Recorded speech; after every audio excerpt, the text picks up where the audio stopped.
বন্ধুরা, আশা করি ভালো আছেন। আজ আপনাদের এমন কিছু টেকনিকের কথা শেয়ার করব যা অনুসরণ করলে আপনারা নিশ্চিতভাবে পেয়ে যাবেন ভারতের মেডিকেল ভিসা এবং স্টুডেন্ট ভিসা।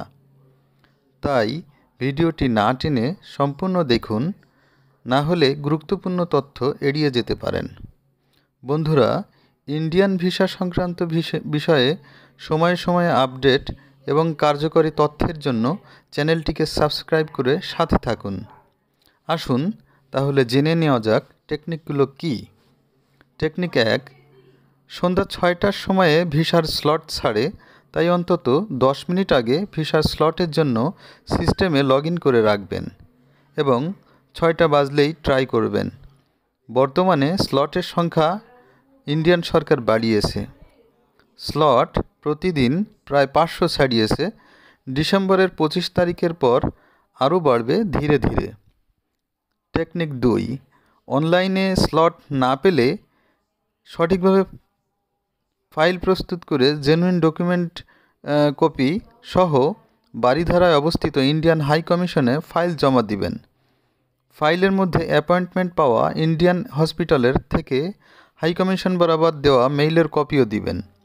সিকিউরিটি পারপাসে ভিতরে ঢুকতে দিবে না ইন্ডিয়ান হাই কমিশনে, তবে গেটে দারোয়ানের কাছে ফাইল খামে করে জমা দিবেন। খামের ওপরে অবশ্যই কী ধরনের ভিসা তা লিখে আন্ডারলাইন করে দিবেন।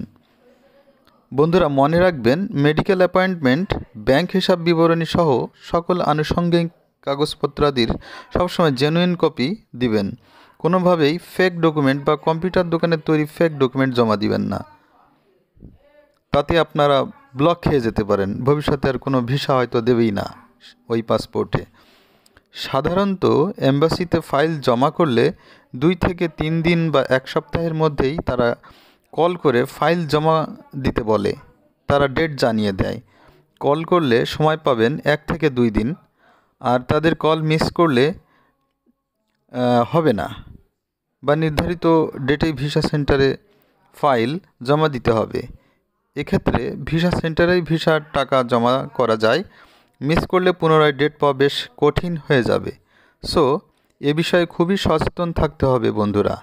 তো বন্ধুরা, আজ আর বেশি কিছু বলবো না। আশা করি আপনাদের কাঙ্ক্ষিত ভিসা পেয়ে যাবেন। পরবর্তী ভিডিওতে আরও তথ্য শেয়ার করব। ধন্যবাদ ভিডিওটি দেখার জন্য।